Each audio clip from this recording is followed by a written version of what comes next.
they don't wear when they read because the tassel gets in their eyes. I have to start off by thanking my wife Jessica, my family, and my friends. I wouldn't be here if not for their love and support. I'm humbled by the opportunity to speak on such a big day.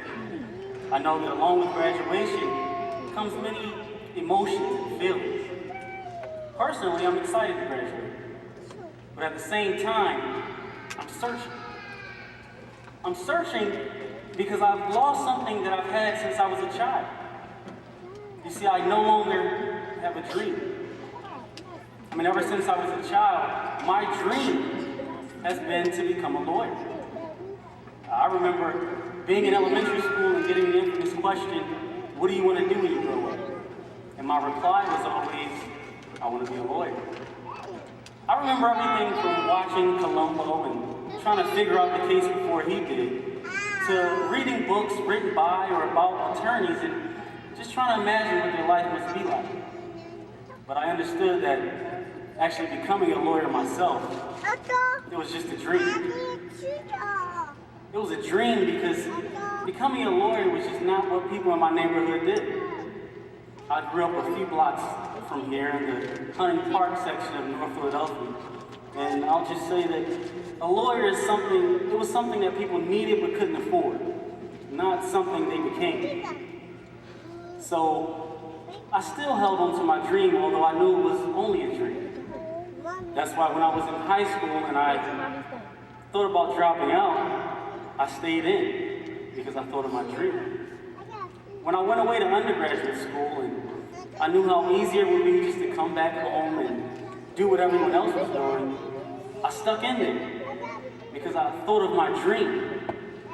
When people told me that I would never amount to anything, I didn't let it get to me because I knew I had my dream. You see, every obstacle that I faced in getting to this point where I am today, I didn't let it sway me or knock me off track because I knew I had a dream. And that was all I knew. Now, the great poet Langston Hughes posed the question. He said, what happens to a dream deferred? Well, I stand before you today with a similar but a very different question. What happens to a dream achieved? What do you do next? Now, for all of you that don't know, both the day and the evening class speakers, they're chosen in an election process, where the students vote for the person they would like to hear during graduation. Now, on election day, I was speaking to a student, and she said that she would vote for me, but there was a condition. It wasn't the normal condition of, I'll vote for you if you say my name during the speech. And I have that list here, by the way. She stated that her condition was that I couldn't get up and give the speech about how we're all lawyers now and we have a huge responsibility and we're in a position to change the world.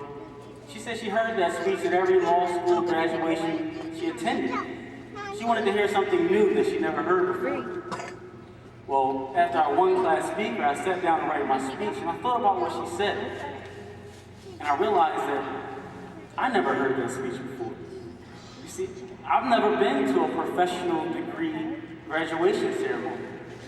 I mean, I'm one of the only in my family and my neighborhood to graduate college and one of the few, in fact, to graduate high school. So I've never had the opportunity to hear that speech. But I had that opportunity today. So to the dismay of that student, I have a request for our keynote speaker, the Honorable Barbara Jones. Now I know she may already have her speech written out, but somewhere in there, can you include the one about the law students who are lawyers now and how they have a huge responsibility and how they're in a position to change the world? Because you see, my fellow classmates and I, we achieved this dream even when people said that we wouldn't be able to do it.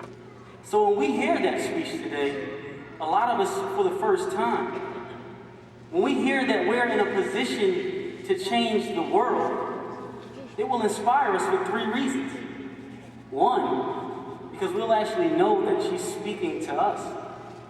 Two, because we now know that we can do anything that we put our minds to. And maybe we can, in fact, change the world. And 3, because we desperately need another dream.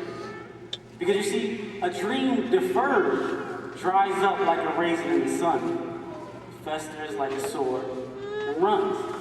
You know the poem? But a dream achieved, you see, it reforms. A dream achieved, it reconfigures itself. It adjusts to give the dreamer room to dream again. So, to the class of 2005, I say congratulations on achieving this dream. But more importantly, good luck in working towards achieving your next one. Thank you.